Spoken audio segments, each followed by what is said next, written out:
પાટણ જિલ્લાના રાધનપુર તાલુકાના પેદાશપુરા ગામ ખાતે વિકસિત ભારત સંકલ્પ યાત્રાનું આગમન થતા તાલુકાના ધારાસભ્ય લવિંગજી સોલંકી અને ગ્રામજનો દ્વારા સ્વાગત કરવામાં આવ્યું હતું। તો યાત્રા દરમિયાન ગ્રામજનોને ધારાસભ્ય લવિંગજી સોલંકીની ઉપસ્થિતિમાં સરકારી યોજના વિશે માહિતી આપવામાં આવી હતી।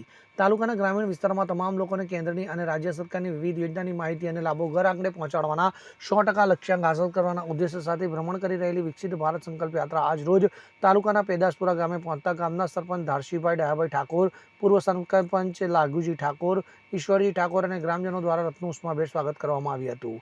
ત્યારે આ સમગ્ર કાર્યક્રમમાં ગામમાં આવેલ રામદેવ પીરના મંદિર પાસે યોજાયો ત્યારે આ સમગ્ર કાર્યક્રમ ગામમાં આવેલ રામદેવ પીરના મંદિર પાસે યોજવામાં આવ્યો હતો। આ કાર્યક્રમમાં વિકસિત સંકલ્પ યાત્રામાં સરકારની વિવિધ યોજના અંગે વિસ્તૃત માહિતી આપવામાં આવી હતી। તો આ યોજનાનો લાભ લાભાર્થીઓને સ્થળ ઉપર જ આપવામાં આવતા લાભાર્થીઓમાં ખુશી જોવા મળી આવી હતી।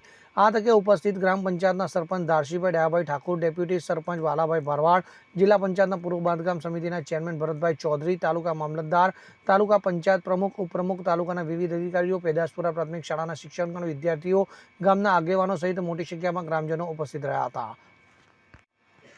આ પ્રસંગે તાલુકા પંચાયતના તાલુકા વિકાસ અધિકારી અને ધારાસભ્ય લવિંગજી સોલંકી અને કાર્યકર્તા અને અન્ય મહાનુભાવોની ઉપસ્થિતિની અંદર પેદાશપુરા ગામના લોકોને કેન્દ્ર અને ગુજરાત રાજ્ય સરકારની 17 પ્રકારની અલગ અલગ યોજનાઓની માહિતી આપવામાં આવી હતી અને સ્થળ ઉપર જ કામગીરીનો નિકાલ પણ કરવામાં આવ્યો હતો। તો આ પ્રસંગે આવેલા મહેમાનોને ગીતાનું પુસ્તક આપીને સન્માન કરવામાં આવ્યું હતું।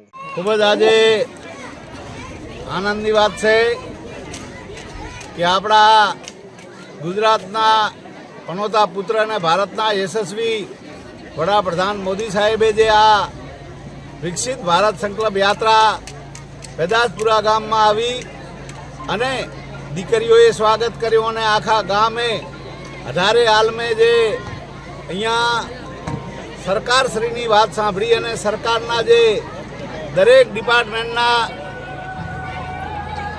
જે માહિતી અને જેના લાભ લેવાની વાત છે એ પૂરા ગામને સમજાવી અને ગામના લોકોએ બધા એક સાથે મળીને એ સંકલ્પ લીધો છે કે 2047માં એ મોદી સાહેબની વાત છે, એ અખંડ ભારતની વાત છે, વિકસિત ભારતની વાત છે, એવા સંકલ્પ લીધા છે અને આખું ગામ એક મેઘ થઈને મોદી સાહેબની વાતને શિરોમાન રાખી અને એકી અવાજે વધાવી લીધી છે।